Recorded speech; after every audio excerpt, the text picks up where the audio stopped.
Universidad y resaca, dos cosas que prácticamente ven de la mano. Hoy nos hemos acercado a la Universidad de Zaragoza para mirar cómo pasa la Che en las resacas y a mirar si nos dice algún remedio efectivo para curarlas.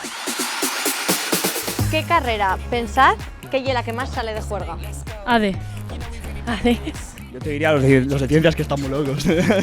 Magisterio. ¡Uah! Eso, magisterio Estamos otra vez. o medicina también, ¿Y qué porcentaje de lo curso diríais vosotras que he pasado de resaca? Por lo menos un 70% seguro. Sí, soy bastante, ¿eh? Es que yo lo paso tan mal que prefiero no salir, de verdad. 90% de las veces. 90% de las veces. ¿Y el 10%? Pues no. Bueno, pues yo más o menos el 25% por ahí. Tú has dicho, no torno a beber y se ha cumplido. No. ¿Y cuáles dirías que son tus remedios para la resaca? Dormir, me levanto, bebo agua y me vuelvo a dormir otra vez. Me dio un señor unas pastillas, no me acuerdo cómo se llaman. No lo puedo decir.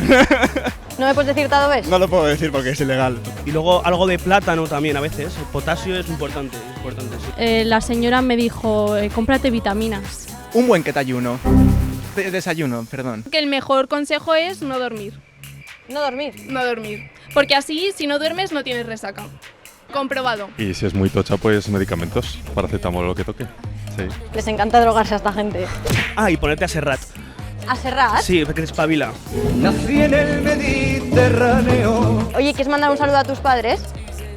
No me matéis, pero que no bebo nada yo, lo Ya, juro. todo el mundo dice lo mismo. Sí, hola papá, hola mamá. Pero mirando a cámara. Hola papá, hola mamá, estoy en el turno y voy a beber. Así que mañana tengo resaca. Maravillosa jugada. Hola, mamá.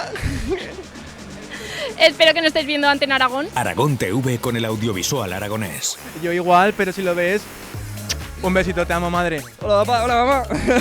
Papá, te quiero mucho. Un saludo. Mamá, papá, un saludo para vosotros desde Escampar la Boina.